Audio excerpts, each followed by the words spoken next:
السفير عمر هلال الممثل الدائم للمغرب لدى الأمم المتحدة كتصطاد في قناة بي بي سي نيوز. المذيعة كانت مستفزة، كطرح لي أسئلة غريبة جدا. إخواني الكرام، السلام عليكم ومرحبا بكم على قناتكم. كنتمنى تكونوا بخير وعلى خير. أخوكم عبد الله كيقول لكم حياكم الله وديما مغرب.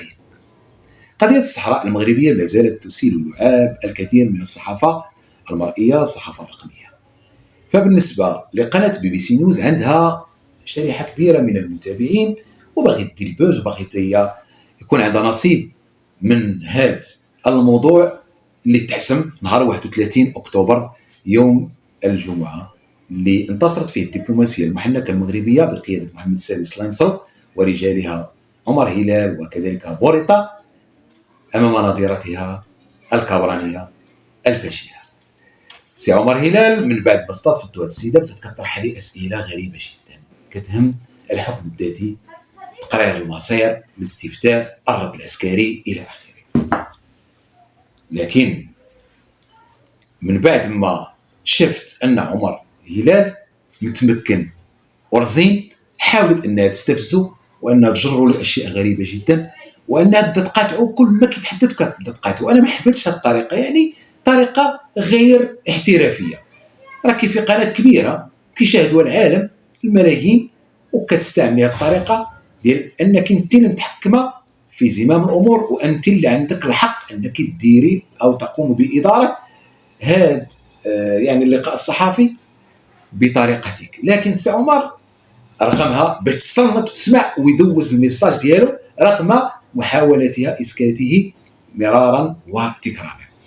فمن بين الأشياء اللي عجبتني في السي عمر هلال عندما قال عفوا الحكم الذاتي ولا شيء غير الحكم الذاتي هو الذي سوف يكون على أو فوق الطاولة. ما تبقاش تسوليني بزاف اختي، راكي عيتي ما تسولي على الاستفتاء، تقرير العصير الى اخره. لا شيء سوى الحكم الذاتي تحت السيادة المغربية وبقيادة محمد السادس وكل الملوك اللي غادي يجوا من وراها ان شاء الله. يعني المغرب في صحرائه والمغرب في صحرائه، وغنعاود واحد تنموت الى ان يرث الله الارض عليها من عليها. ولا ما تعذب راسك. هذاك الكلام ديال الاستفتاء وديال تقرير المصير كلام كله وهم في وهم. الصحراء ديال المغرب دابا راه توثقات، واش ما بغيتيش تفهمي على انه تحفظات، راه حفظناها بالمفهوم الدارجي كيف ما كنقول، تحفظات وتوثقات لدى المجلس الامن. صادقوا لها 11 دوله مقابل 0.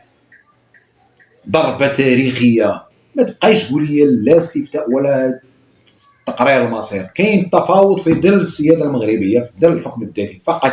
شي اللي كاين غيره ولا ما كاينش. كذلك جاوبها بواحد الطريقه اخرى غادي تشوفوا معايا. هذه كانت ضربه موجعه لها وبدات كتلات. لو اردنا ان نفرض الحكم الذاتي لكنا فرضناه على ارض الواقع بدون استشاره احد.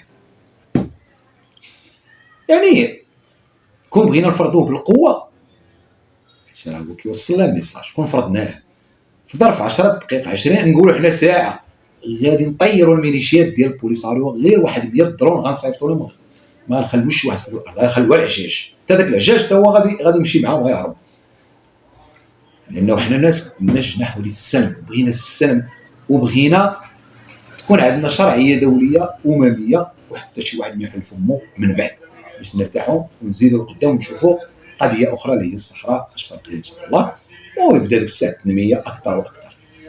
فحنا ما ضيعناش 50 عام هكاك هباء منثورا، نتلقاو الضربات، خسرنا ارواح شهداء الى اخره. من اجل ماذا؟ من اجل شرعيه دوليه.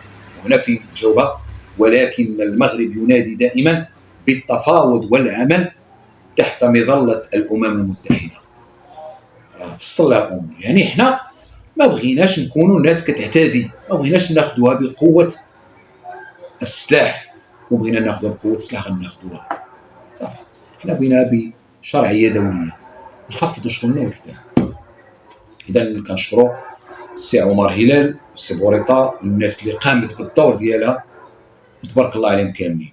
فبالنسبه كذلك للرد العسكري، كنت غادي ننسى هذه النقطه مهمه جدا. عجبني واحد الكلمه زوينه قالها لها، قال لها شوفي ضربنا وغنبقاو نضربوا الى فاتوا الحدود وتجاوزوا الحدود وبداو كيضربوا في الوحده الترابيه وكيضربوا في الارواح، ما غنعقلوش عليهم، الدرون خدام، السلاح كاين، كلشي موجود. شكرا سي عمر، شكرا لسي بوريطه، وشكرا لجميع الاسود، والى اللقاء اخواني الكرام. اشتركوا في القناه وفعلوا الجرس باش يوصلكم الجديد ان شاء الله، والسلام عليكم ورحمه الله وبركاته.